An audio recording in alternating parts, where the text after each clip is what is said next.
Hello, everyone, and welcome to episode 5 of the I'm No Expert podcast.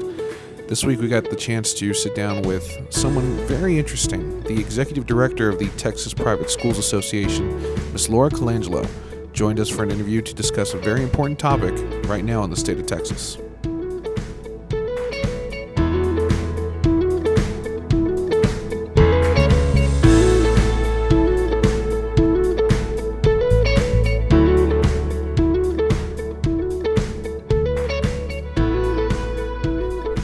All right, today we have Miss Laura Colangelo. She is sitting down with us. She is the executive director of the Texas Private Schools Association. We're very happy to have her. Miss Colangelo, hello. Hello. Thank you for having me. Of course. Miss Colangelo is going to be, so the day that we're recording this is Monday, September 25th, and she is going to be giving a very important talk at around 6:30 here at Emmanuel about school choice. And so we're going to break that down so that way you, the listener, when you're hearing this podcast, you'll be able to catch up on everything you missed if you weren't able to make it. But what I do want to share is the first time I actually got the chance to interact, she's already laughing, with Miss Colangelo. So I was given her phone number by one of the other staff members here at Emmanuel Christian School, and I was like, oh, this is going to be a great topic for the podcast, this podcast that I'm only 5 episodes into with all of my 10 listeners. So I thought this was going to be a great idea. And so I get the phone number and I reach out to Miss Colangelo, and I start off with, excuse me, is this Miss Colangelo? And she's like, she's not even sure if it's her. She's like, yes. And I'm like, hi, my name is Aaron Peterson. I'm calling from Emmanuel Christian School. And she was like, oh, she was like, no, it's all right. I just very nonchalantly, she's like, I received a threat earlier this morning via email. And I was just I've been screening my calls all day. And I was like, okay, well, I just want to have you on my podcast if you have a chance. And so that was a lovely first interaction. And I was like, and at that point, welcome to school choice. And exactly at that point, I was like, school choice is kind of a big deal. People really are passionate about this subject. So Ms. Colangelo, it's very nice to have you after that very long introduction. I'm going to give you a chance to now, please introduce yourself. Tell us a little bit about yourself, as detailed as you want to be, but for sure, some of your educational background and what got you so passionate and so involved in the issue of school choice. So I grew up in Kentucky, Lexington, Kentucky, and graduated from public school and went to Duke University for undergrad and had an incredible 4 years. Started thinking about education in general, just theoretically, that, there's always education reform, the next big thing, what's going to make every child in America well educated. And that just comes and goes, and people get on board and then they lose interest. And so I followed that and I kept reading about it. And I went and got my master's in education, went back to the University of Kentucky and continued that. And there was no answer to the question of how do we improve education for everyone? Because there's just not. I mean, I tried, I dug and dug. And so I kept thinking through that the only answer is that every child is different and every child needs to be educated differently, that there is no one sweeping reform across the country or even across a school district or across a school that's going to help every single child. So what is the answer ultimately? And that is that we have to find a way for every single child to get the education that he or she needs. And that is not up to the state. That is not up to the federal lawmakers. That is up to the parents of that child. And they are the ones that know that child the best and if we could offer them a variety of options, public school, private school, homeschool, any combination. And with all the technology and the updates that we have now, all the different ways that we're educating children, there's so many options for these kids, and we just need to allow all kids to access those options. So the rich kids already have school choice because they can afford private school, right. Or a really good public school or whatever fits their need. And the people that don't have school choice are the low-income families that simply can't afford it. So let me back up. So I studied, I thought about it through undergrad, through my master's degree. I taught in a public school in Houston with the Linear Middle School, the Purple Pups. So you have a background in education yourself. You were a teacher. That's awesome. That's great. I was a teacher. And then so that was in public school. And then I moved to private school, taught at Kincaid in Houston, which was an elite private school. It was an incredible education. The curriculum I was able to teach was just so rich, and we would take kids to Spain. I mean, but it was really expensive, a really expensive private school. And then I came to Austin and started working on my PhD in curriculum and instruction. Again, I was back to that question of how do we, I've seen public school now, I've seen incredible private school. How do we get there? How do we get there for more kids? And again, I came back to school choice. I also did some research on children of color in private schools. And so I wanted to see which types of private schools serve children of color and or low income kids best. So I was looking, I was just sort of playing around with that. And then I was a stay-at-home mom for 9 years. So I always say that because I think that is the hardest job in the world. That's exactly what I was about to say. Yeah. And those stay-at-home moms are not appreciated enough, and I value those years home with my kids more than any others.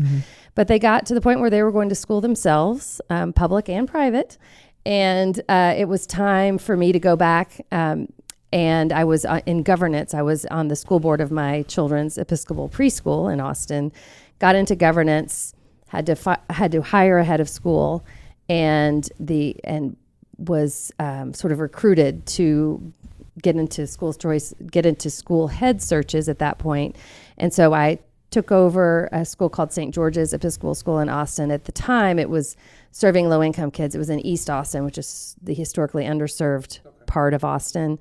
So I took what was sort of, at that point, a mediocre daycare center, and I brought in a robust curriculum and made some changes with the faculty, and they were building this new neighborhood close by, brought in a lot of new families, and it became a really good Episcopal preschool, early childhood center with appropriately developmental practices, and I loved it. I was there for 5 years, turned the school around.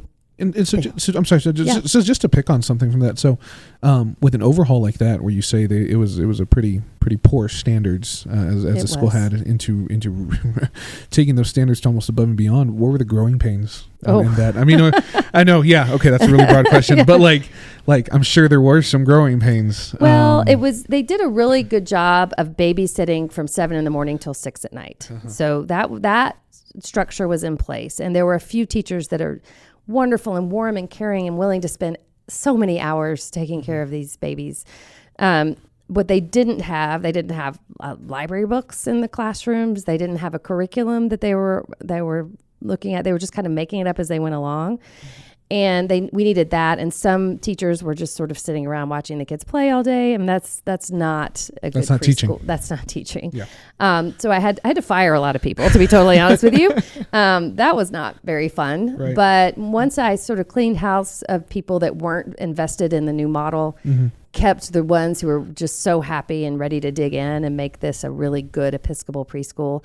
And, I instituted things like chapel.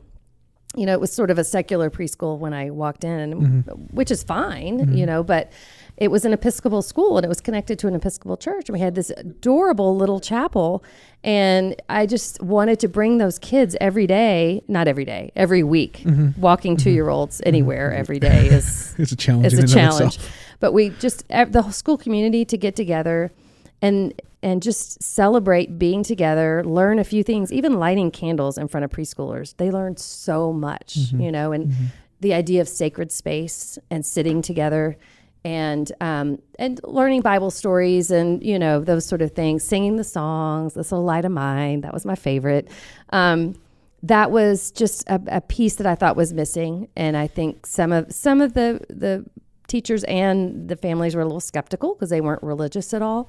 And I just kept trying to emphasize this was about community and God loving everyone. Right. And I didn't go into too many theological right. spaces with them, but and at Advent, we'd have an Advent wreath and we talk, those are really simple messages around, especially around that time of year. That's simple messages that everyone can agree on. Right. Right. Exactly. Yeah, exactly. So I that was what I was most proud of. It was St. George's is bringing that to that place and giving those kids that experience. And I think, whether they end up being religious people or not, just having those memories or that foundation of being quiet and sitting and watching them light a candle and having a moment of peace and learning about God. And, and I do think that has continued to this day. I left 10 years ago, but I hear to the best of your knowledge, it's still do going that. strong. Okay. Awesome. Yeah.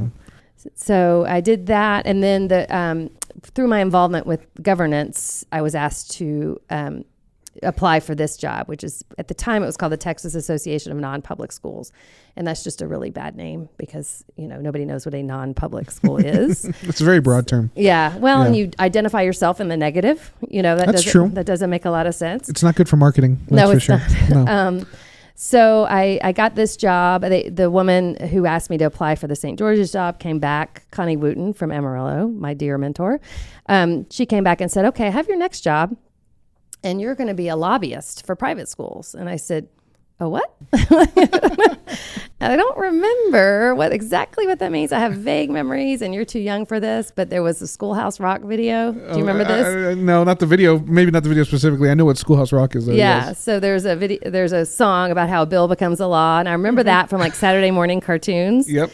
And I thought, okay, I mean, I guess I can try. I can see how this goes. So I had gotten St. George's to a good place financially and enrollment-wise, so I decided to take the leap and become a private school lobbyist. So I started, at the time, we only had like 200 schools that were members, or no, not even, 180 schools. We have over 500 now that are members, and we've been through a lot of iterations, things like COVID and things. But let me back up, and I represent the 920 private accredited nonprofit schools in the state. So it's a lot of schools. That is a lot of schools. a lot of incredible schools. Yes. And a huge variety of schools. But it is important. I know that there are schools that are unaccredited, and I appreciate them for if they don't want to be accredited. But it's really important to us to require that a school be accredited to be a member of the organization, because we need to make sure that the school is at least hitting the standards of public schools or greater. Right. You have to have a floor.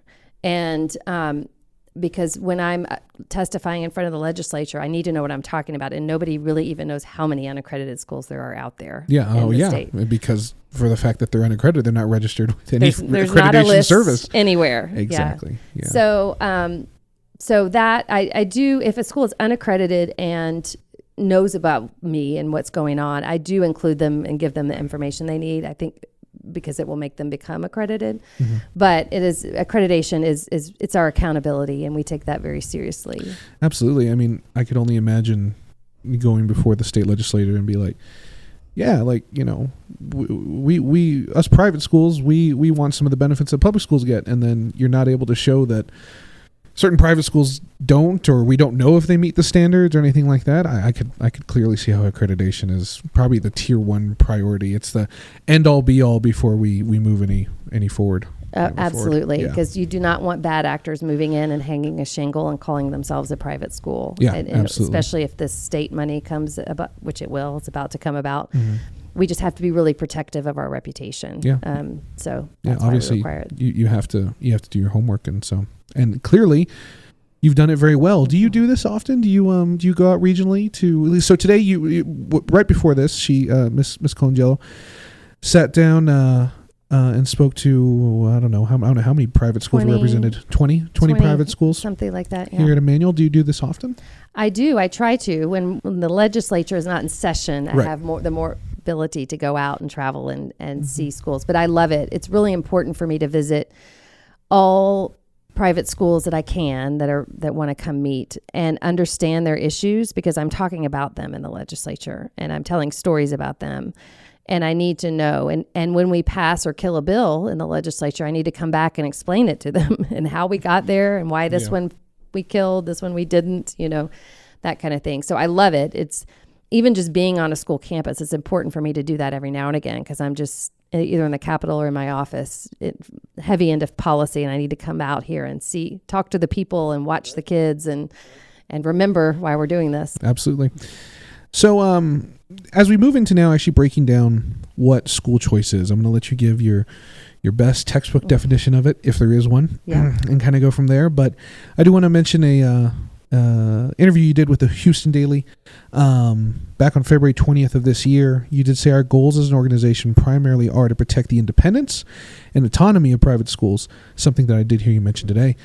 That's what we do. That's how we exist, and that's our mission as part of that. So I just kind of prefaced that for you. I want to throw that quote out there for you. I think you wrapped it up very nicely. But what's your textbook definition of school choice? And then I'll ask you a few follow-ups. Okay. Well, let me back up to what that our mission as an organization is to protect the independence and autonomy of private schools. That is what we focus on as an organization. Mm-hmm. Now, school choice is separate from that, but we have to be a part of that discussion because the bill that is written, the policy that's passed, it has to also protect the independence and autonomy of private schools. That is my main job in this fight for school choice. So there's a reason I want it emotionally and intellectually as an educator. Mm-hmm. And then there's the reason I need to be involved in the fight as the executive director of this organization, because I'm representing the schools. I'm not leading the parade and fighting for this and saying universal or nothing or anything like that. So let me segue. You have to be a little bit more practical about it, I guess I would say. Okay. Yes, I have to be, and I have to make sure that my schools are going to want to participate as to the extent that I can. So school choice broadly, and we call it parental choice as well, is the idea that the state will allocate a certain amount of money for the family if they are not being served in the public school that they are in right now, if they need another option and they desire a private school, that they can get this amount of money through an account. It would go into likely an online account for the family. And then the family will have options, probably again in an online portal, because we are at 2023. It is a digital age. It is. So they will have options, including private school tuition to choose from. And likely most parents will choose private school tuition, especially in the beginning of this.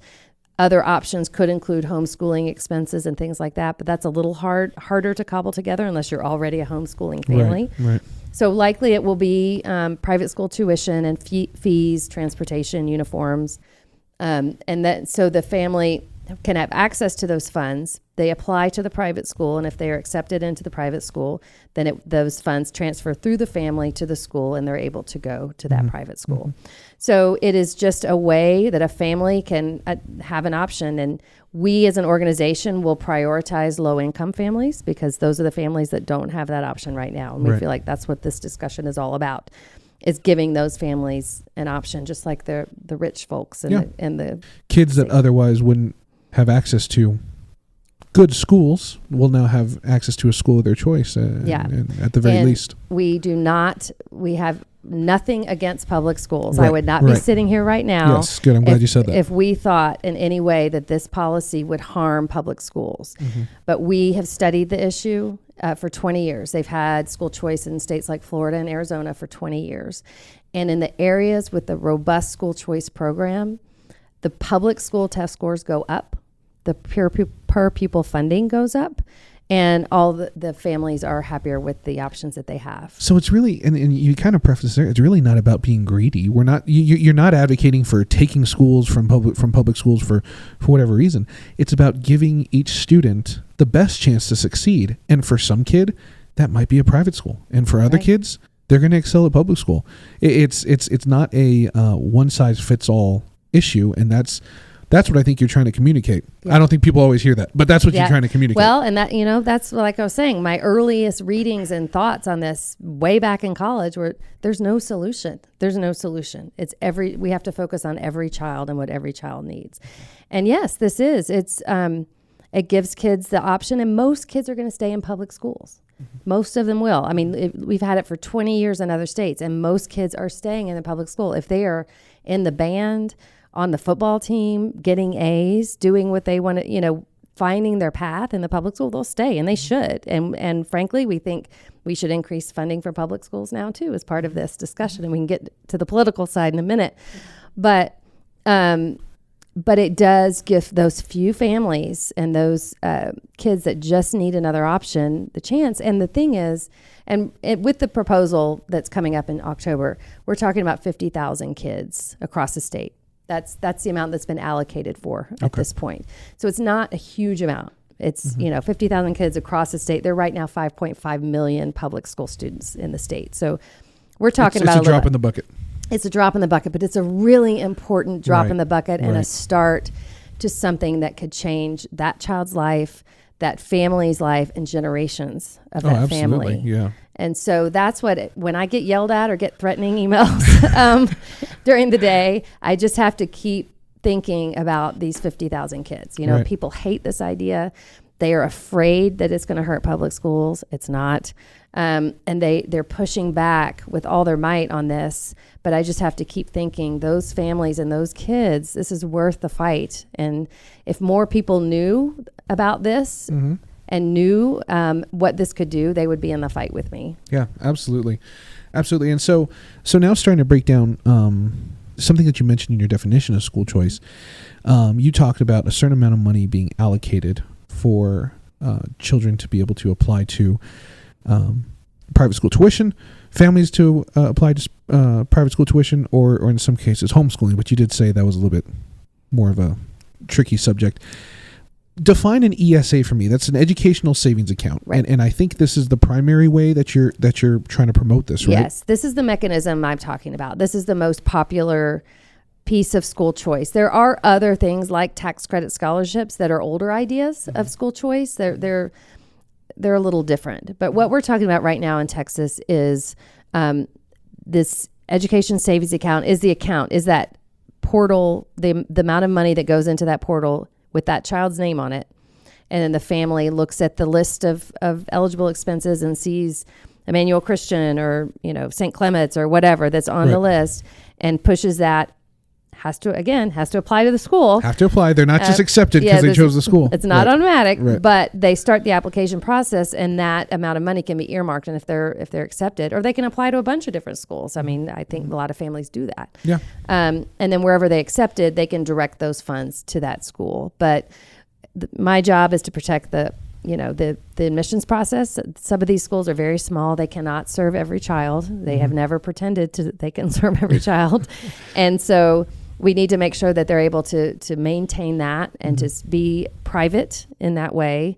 But there's there are 100,000 open seats in private schools right now. So we do think there'll be a lot of matches between families and schools that allow these families to have access to this kind of education. So it's a no-brainer. It really is. And it's about to happen in October.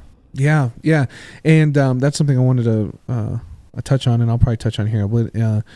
In October, Governor Abbott has called for a special session to address... He hasn't called it yet. Oh, he hasn't called it yet. But it's an open secret. It's an open secret that it's going to happen. He will be calling for an open, another session of the Texas State Legislature to particularly to address the issue of school choice. The legislator has been caught up in other issues lately that we will touch on. Okay.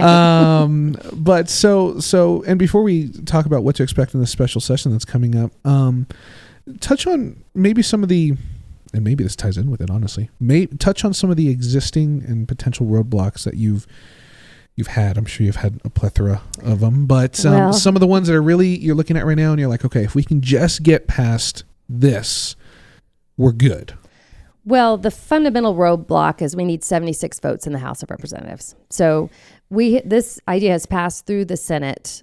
I think we're going on 5 or 6 times. So the Senate has passed this over and over again.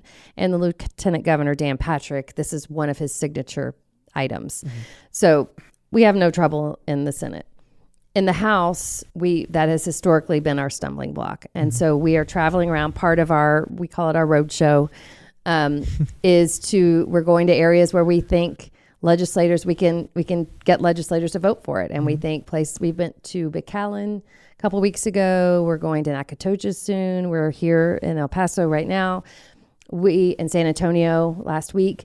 We are identifying perhaps Democrats and rural Republicans that have been hesitant to vote for this in the past maybe feel a little bit pushed around by the Senate, and we can get into how that's happened recently, but have a great heart for low-income families. They maybe don't understand that we're focusing on low-income kids or kids with special needs.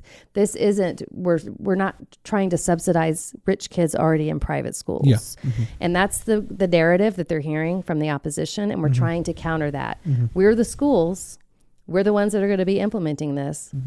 We want the kids that can't afford it right now to be able to come to our school, because I heard today another head of school said, I'm turning away families all the time. Great families that would fit our mission. We just ran out of scholarship money, but we'd love to have them. And so this is what we're talking about. I don't think in the narrative in Austin and across the country is that, that's billionaires wanting rich people to have subsidies for private school. That is ridiculous. I mean, no, it is. Rich people already go to private schools. They don't need this. Right. It's us wanting those families to have an option. Right. No, absolutely. And so that really leads me into, I guess, my next question, which was going to be touching on some misconceptions that I think surrounds this whole push for school choice. The one particular one that I had written down here is that Laura Colangelo and TPSA hate public schools. No. Like that's my children went to public school at the time. That's the handful of articles that I have seen, and I did pick up an article again where to that point you were discussing looking into how you work with rural Republicans and Democrats. And let me just quote it right here. If we do this right and we get the bill passed, kids will have another option. And again, it will not be a mass exodus from public schools. Most kids are going to continue to be educated in public schools, and we want to make sure they have strong support for that. So we touched on it very quickly, but refute the claim for us once and for all. And for the 10 listeners of this podcast, that you do not hate public schools. I love public schools, and we appreciate, all of us in the private school world appreciate public schools. They do a phenomenal job most of the time. However, it's not the right fit for every single child, and that's what we're talking about. But yes, and we may get to this in a minute, but part of this special session will include a raise in the basic allotment for each public school student and a teacher pay raise. So that is part politically, when we get to the nitty gritty politically, that's part of this conversation. And that's why more people, we're getting the ear of more legislators who haven't been willing to listen to us in the past. They want more school money for their public schools. And I do too. Yeah. And I was about to say, and for that, it's not like a compromise you're having to make for these public schools. You're actively pushing for, let's help all schools just be better. And I don't think that's not hard to agree on. No. And let's just focus on kids now instead of personal agendas. Let's focus on what is best for kids and how will they learn best? Where will they learn best? And let's send them and allow them and help them to go where they'll learn best. I think I summed it up, I think. Yeah, you did. That was great. But I would add, and who knows that? The parents. Yes. They're the ones who can identify what their kid needs. And for people that aren't that child's parents to say, no, you can't go. You're not allowed to go to that school. We're going to keep you from that school. That's just, it's selfish. No, you and I could do a whole other episode about people trying to boss parents around in education and everything like that. We could do a whole other one, but we won't. Something I do want to touch on is, so you mentioned that ESAs are what you're focusing on now, the educational savings accounts. Before that, school vouchers was a common term that was thrown around. If you could define it, not only for anybody, but for me, because I'm not entirely even sure what it was. If you define it for me, and why did you describe it as an old term that's kind of been phased out for whatever reason? Because it is. So a voucher technically is a payment from the state to a school. And so it's a check written to the private school. We are against that idea of a strict payment. What we want is for families to be able to choose. And so if the family's eligible, they get this education savings account, and they can take that money and take it to private school or, like we say, homeschool expenses. That's the family's decision. And therefore it's a step away, or you're keeping at arm's length the state from the school. Because again, we have to preserve the independence and autonomy of that private school. And if there's a direct payment from the state to the school in a voucher form, then we're going to have a harder time fending off eventual strings and regulation. Mm-hmm. And that's going to be my job. Not that my job's easy right now, but that's going to get a lot harder. Right. So voucher, actually our opponents use it a lot. So we've kind of relaxed into it because it seems inevitable at this point. So call it what you want. We just want to give kids more options. Right. And then an ESA, again, goes to the family. The family chooses. And then there's another term that you may hear thrown around, which is a tax credit scholarship. And that was actually the last thing I was going to ask you. So like just to kind of tie a bow on everything, why now is an ESA preferable to a tax credit? Okay, so a tax credit scholarship is where a business donates to a scholarship granting organization in exchange for a credit on their business taxes. And this may end up as part of the bill. It's shown up in a few of the bills during regular session. And the tax we're talking about is the insurance premium tax. And interestingly, Glenn Hager, I think yesterday or day before, said that there was such an increase in the insurance premium taxes. Any of the insurance companies or health insurance company, we all know that's going up. The premiums are going up. And so the taxes they're collecting on that is going up. And so we have actually even more money than we thought coming into state coffers because of that. So the tax credit scholarship is where a certain business, an insurance company, can say, I want a tax credit. I want to donate to this particular scholarship granting organization, and I want a credit on my taxes. So it's an incentivized donation. They get credit for, funding a certain number of kids. They can stand with a big check and say, we support school choice. We support this family to go to a private school. Another good marketing campaign. Yes, exactly. And that has shown great success in other states. It's kind of clunky and old in that you have to raise the money. You have to, you have to convince the businesses to donate. And then you have to, it's just, there's an intermediary. It's just sort of an old way to do this, and states are moving towards the education savings accounts because it's a direct appropriation from the state. Mm-hmm. You don't have to get the businesses to donate and do all of that stuff. Mm-hmm. It's just already sitting there, and the comptroller has to decide how to disperse it to the family. So those are the ones you'll hear thrown around. Voucher, definitely. If they're saying voucher, they probably don't like the idea. Because we prefer ESA or and voucher's just been tagged to the entire school choice discussion. Yeah. So it's just voucher. It's such a complicated issue. If as long as they're talking about it, we can call it whatever we want. There you go. Hey, any publicity is good publicity. That's one thing they'll definitely teach you. So we've been talking for a little while now. I think this is a good spot to just take a quick break again. We're sitting down with Miss Laura Colangelo from the Texas Private Schools Association. She's the executive director of TPSA. So we're going to take a quick break.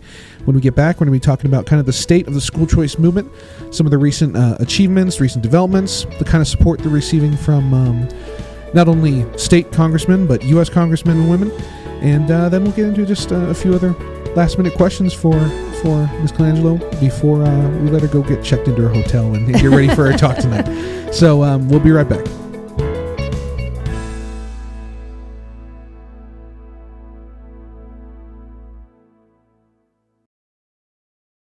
As the host of the I'm No Expert podcast, I need to say how thankful and grateful I am to all of you who have decided to take the time to listen. I especially want to thank those who have decided to follow the podcast on Spotify and subscribe to it on Apple Podcasts. Thank you for also leaving reviews and comments. Those are very helpful. That helps me know whether or not I'm providing a quality product. Some of you may not know that we are on all major social media platforms. You can find us on X, formerly Twitter, Instagram, and Facebook at NoExpertPod. Please like, comment, DM ideas that you may have. But when you have an idea or a topic or a question that you want us to look into, your best way of getting a hold of us is through our email address. That's noexpertpod@emmanuelwarriors.org. That's noexpertpod@IMMANUEL warriors.org. And let me just say, we're really excited about the slate of guests that we have coming up. But the thing is, there's only so many guests out there.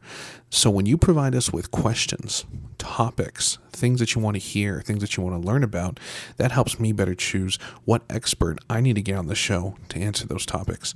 So again, find us on all major social media platforms. I gave you our email address. Feel free to reach out to us there. And once again, thank you for being a listener, a follower, subscriber. Be sure to leave a comment and a rating. on Spotify, Apple Podcasts, even on YouTube. And hope you enjoy the rest of this show.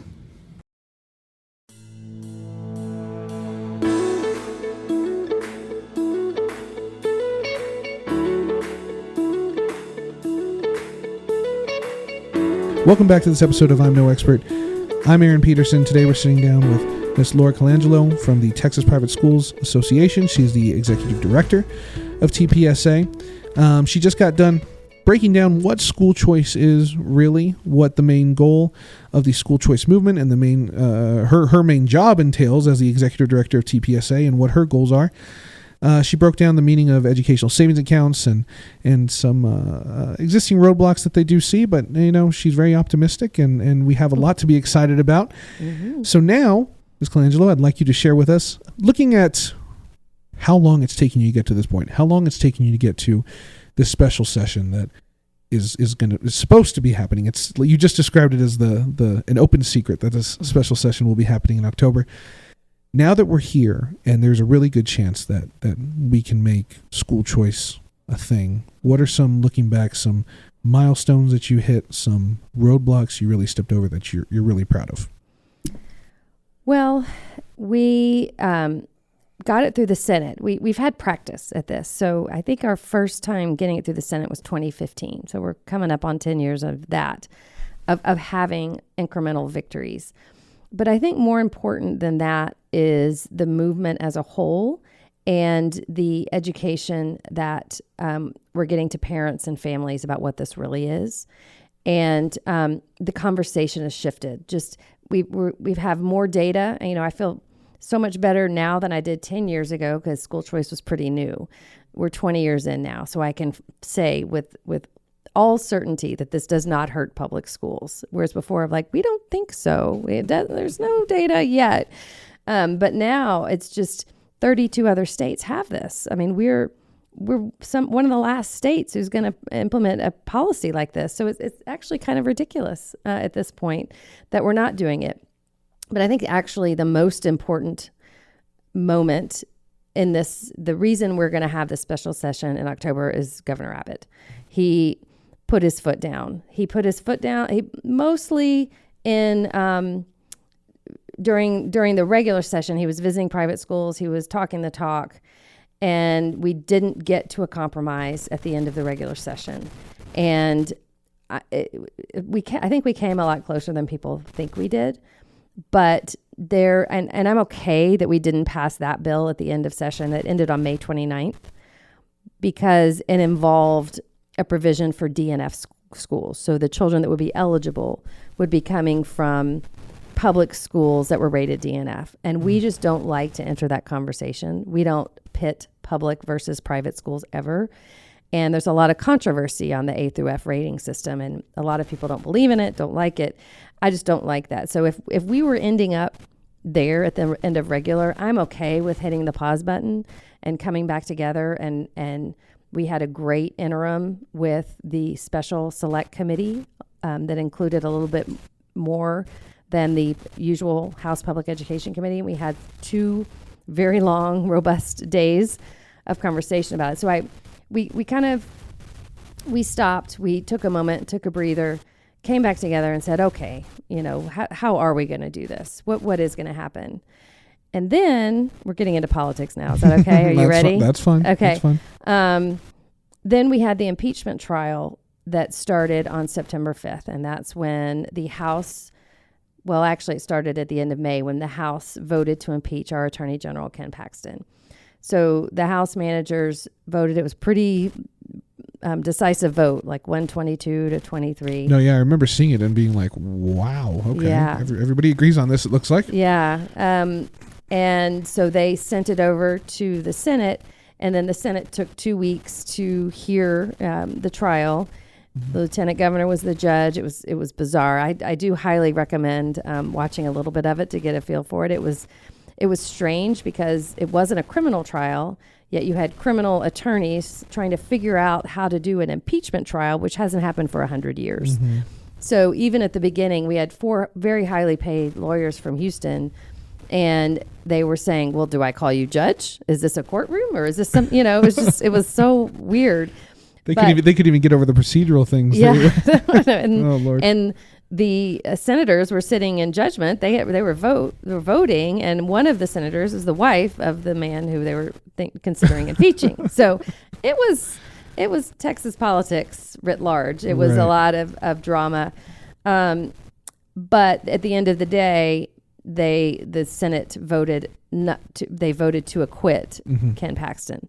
So that was sort of a slap in the face of the House. And ordinarily on a good day, the House and the Senate are fighting. So you have the House, which is led by Dade Phelan. He's the Speaker of the House. You have the Senate that's led by Dan Patrick. And then the third piece of this triangle is Greg Abbott. Right. Okay. So that, and then the speech Dan Patrick gave after the trial lambasted the House and specifically the managers that sent over the articles of impeachment, really, and just, called out representatives, I think by name, or they've been mentioned in the press. No, I'm the layman here. From my understanding, he just said, "Thanks for wasting our time." That's basically what he said to him. And I'm going to audit this proceeding. Yeah. Which they started. Yeah. So what was already bad blood has become just awful and contentious. So we were feeling good. We had launched this effort and this education. A part of our road show to bring together people and to do this for the kids, and all of a sudden politics intervened, and it was these high-powered people just fighting each other. So then the governor, I think it was last week, I don't know, I'm losing track of time, but he said, okay, we can do this the easy way or the hard way, but school choice is going to pass in October. And so he, again, just laid down the law and said this is going to happen. So I admire him. He is staking a lot of political capital on this. I think he knows that's right for kids, and he's just trying to disperse all the opposition that really are maybe in it for themselves and not in it for these kids. So we're back. We'll be back. It'll be not as pleasant and friendly as I had hoped, but again, it's never been super friendly. But I think having him say that and be so strong on this, and having the leverage of the increase in basic allotment and the teacher raises. So there's some negotiating that can go on to make this happen. So those are sort of the recent points of interesting deflection points that we are now here where we are, and it's going to happen. And I hope and pray that it's just the program that will preserve private school autonomy that most of my schools will want to participate in. They're not going to have to. This is not a mandate. But the more that we're out there talking about it and explaining it, I can sense in the room when I'm with private school administrators just sort of relief, like, okay, this makes sense. I think we can probably do this. We would allow those families who've been knocking at my door that can't afford it. I can finally, they'll finally be able to come in and take their seat at whatever school. So it's, I don't like to overpromise and underdeliver. So for 10 years I've done this job, I have never said that this is going to happen. Right. But right now, thanks to our governor, it's very promising. This is going to happen. Yeah. Wow. Yeah. No. And that's phenomenal. I mean, because you also talked about the support, and it appears as though you have the support of the school choice movement has the support of Governor Abbott. You're still looking to. You say you've passed this through the Senate 5 times. The Senate seems to be on board for whatever reason.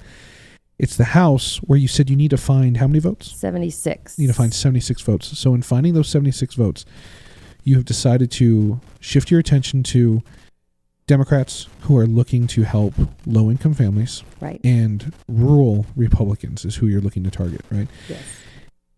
As the layman in the room, the non-expert, I hear the term school choice, and I immediately think all Republicans must want this, and all Democrats must hate this, because in our highly politicized society, that's immediately how we choose to think about things. You obviously believe you can get some Democrats to be on board with this. You can get bipartisan support.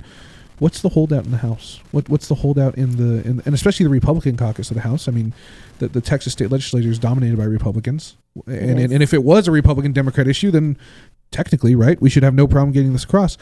What's the holdout? Well, there are 1,200 school districts in the state of Texas. That's 1,200 administrative bodies that are nervous about this, that are scared about it. They haven't heard us explain to them that it is not going to hurt public schools. And the rural Republicans they have multiple superintendents and multiple school districts in their district, their legislative district. So they're hearing from them all the time that they don't want this. Now, it's not going to hurt rural Republicans. And I can't remember if we've talked about this, but those high schools, those schools are the heart of the community, and they're serving a lot of those students very, very well. Mm-hmm. They don't want to miss being on the football team or being in the marching band. So there probably aren't very many students who are going to want to take advantage of this in rural areas, and there aren't a whole lot of private schools in those areas. There may be families that can homeschool if they are able to do that. So there will be other options. And the larger schools, I have a school in Tyler that is ready to launch micro schools that would be under the accreditation of the larger school.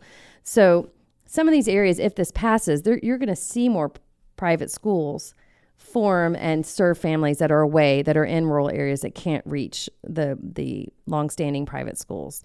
So I'm not sure I'm answering your question, but that's our rural Republican stumbling block is that they don't know, they can't see how it would help their district, and they're afraid it would harm the public schools. So that's why we're out here talking and educating families and legislators about that. This is not going, no public school district in the history of the U.S. has closed because of a private school choice program. That's just not, you can Chicken Little it all you want. It's not going to happen. You're not going to find that evidence out there. No, it hasn't. It won't. Yeah. So talking about rural Republicans, or really any congressman or woman in the Texas state legislature, they have people they need to answer to. Mm-hmm. That includes, you said, 1,200 school districts across the state. That's a lot of school districts. That's a lot of superintendents. That's a lot of school boards you got to answer to. That's a lot. Could you characterize your relationship with public schools and maybe the TEA and do they understand where you're coming from yet? Or I mean, because you're trying to convince the general population and you're trying to convince the schools specifically, but as far as like school districts and stuff like that, do they fully understand where you're coming from quite yet? And has it been effective? Do you feel you've been effective in uniting private and public schools for the benefit of the student rather than a personal agenda, I guess, or misconceptions? My kids did go to public school for part of the time. So I personally have a great admiration and my kids had great experiences there. So yes, I have a soft spot in my heart for public schools. And a lot of my friends in the lobby world are public school lobbyists. I mean, there are issues that we'll work closely together on, now and later. But no, I'm not sure we're going to get the public schools on board right now from a philosophical perspective. I do think that they see the writing on the wall and want something to pass. They want more money for public schools. And I think this is the way the governor's willing to allow that to happen. So I think they understand the inevitability of it. They don't love that. They're not, we haven't won their hearts and minds yet. I do think once this passes, a couple of years from now, once we get it underway, those same administrators will say, well, it's not that bad. We lost, a couple hundred kids in a large school district, really didn't impact our budget in any way. And when I talk to my friends in Florida, it's normal. There's sort of an office of public ed, an office of private ed. And, it's just the way things go now. Everyone's put down their swords and working together for kids. So I think we just have to get over this political hurdle and get the votes counted and move on. They've already pulled off the Band-Aid and they're kind of like, well, that was't bad at all, Yes. And I said, I was with them. I was at a conference this summer. I said, really? Like they're really, really okay with it now. And she said, yeah, it's, we're all doing better. We're all getting more money. It's fine. Yeah. So now, just touching on October one more time, looking at the tension that the Senate and the House of Representatives are obviously going to have going into October. What does that special session look like when it comes to pass? What, if you could, obviously we know the ideal outcome, but break down what needs to happen during that month to get that outcome. Okay. Well, I will say ideally the negotiations are happening right now and we can gavel in on October 10th and be out by October 15th. That's in my world. 5 days. 5 days is all we need, guys. Now, I think that was more realistic before the Paxton trial. I think I'm not sure negotiations are going to go that smoothly with all the tempers that are cooling, but aren't cool yet. So I wish that were the case. I think it may, a special session can only last 30 days, but if they don't get the work done, the governor can call them back for an additional 30 days. And he said very clearly that he was going to do that if we didn't get it done. So, or if they didn't get it done. I don't have a vote. So they, I think more realistic is that we get to the, it takes 30 days and maybe come back another 30 days. I hope not. But if I were a betting woman, I would say, well, it'll take about 60 days. Okay. So you're expecting, you're just preparing yourself for 2 months of hard work. Yes. Mentally, I need to prepare myself for that. There you go. There you go. So then this is the last question I probably have for you on the current events that are kind of surrounding this. Just reading an article the other day, Representative Travis Clardy has for whatever reason, it stood out on my Twitter feed that he has come out against school choice, or he's no longer advocating for it. And as an election cycle comes around, there's a lot of support and there's a lot of non-support for the subject. One was somebody who's very supportive of school choice is Senator Ted Cruz. In a recent interview he did with a local Houston station, I believe, he said, "I look at every vote the state legislature has taken on school choice. If you're a state legislator who voted in favor of choice and you are otherwise relatively conservative, you're quite likely to get my support. If you voted against choice, then the chances of my supporting you are essentially zero. So do you think politicians in Austin right now have fully grasped the importance? I think this is an election cycle matter. Like this is something that in Texas is going to make or break the careers of some of these politicians. Do you agree with that sentiment, and do you think that those politicians, like Mr. Clardy, fully understand that this is a big deal, and you need to come down on the right side of this at the end of the day? Well, I don't tell anyone. Well, that's fine. I'm the layman. I can say that. I can say that. I won't call out people specifically. By all means. I do think they are very well aware of the implications. There are, primaries. This is going to lead up to filing deadline in November and the primaries in March. So I am pretty sure that they are more aware of this than you and I and everyone around us are, and what the implications are. So that is part of the calculus. I mean, Greg Abbott is being so firm on it and looking around, and there are threats to their seats. So they do need to consider it in ways maybe they haven't had to before. But my hope and my thought, and I have talked to Travis Clardy about it, and he's a thoughtful man, and he will make the decision that's right for him. But my hope is that they're really looking at the policy itself and how that affects families and kids, and not just doing the calculus in terms of getting an opponent or losing a seat or getting Ted Cruz mad at them. Yeah, exactly. Yeah. Be thoughtful about it. Yeah. Politicians can say whatever they want, but at the end of the day, I think that's very not only wise, but genuine of you to say that. Be thoughtful about it, at the end of the day. Well, we've been going at this for almost about an hour to tie the bow on it. And to take it back to exactly where we started. The morning I met you, you had received a threat via email. You have had people storm into your office. You have people confront you in the Capitol. In all the hatred, vitriol, and passion that does surround this school choice, the topic of school choice and the school choice debate, what do you do to stay grounded? What keeps you sane? What keeps you persevering? What keeps pushing you? But what keeps you calm and grounded and just refreshed every morning you wake up to face the next thing? Well, I'm not sure that every morning I could say, but most. Well, I am an Episcopalian, so I go to church in Austin and with my mom every Sunday. So I take care of that time in my life, and that is actually, I'm so busy during the week that I'm not as good. I would love to say that I'm in deep prayer and meditation every day, but I'm not, because I just can't fit it in. But Sunday morning, front row, because the man she's with can't hear a thing, so we have to sit right in front. So I do take that time to try to recenter and hear the message, but also just think through my week and what we're facing and what we're about to face. But ultimately, and what it always comes back to, is those 50,000 kids that, if we do this right, will be in a seat in a school that fits them, possibly in the fall of 2024. I mean, that's right around the corner. And if all of this fighting and the people that are coming out at me, they're coming at me from a place of fear. And I can't fault them for that. I mean, they're school districts, and they're afraid they're going to lose money and positions and funding in football. Or, I don't know if you've ever been to a private school football game, but they're a little bit painful sometimes. I mean, maybe yours is great. But yeah, we're not going to unpack our football. That's fine. But no, I understand. I understand what you mean. Yeah. So I just, if you think about, that's what I'm able to think about on Sunday mornings, is that's coming from a place of fear. I have to just let that go, engage honestly, and keep pushing for it, because at the end of the day, if we can make this happen, and I think we will make this happen, we're affecting generations of children, and there's nothing more important than that. Couldn't have said it better myself.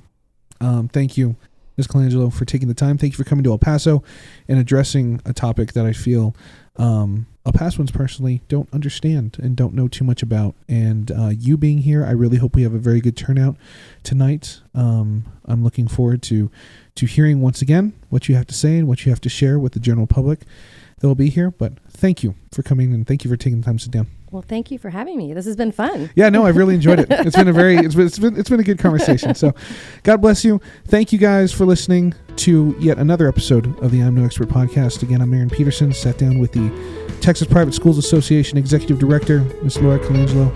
We will see you back here next week.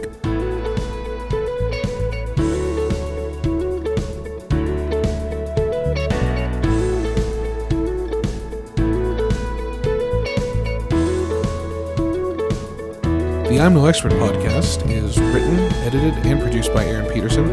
The theme song is performed and written by Franklin Peak. Special thank you to Emmanuel Christian School for providing us with necessary equipment and support to make this podcast possible.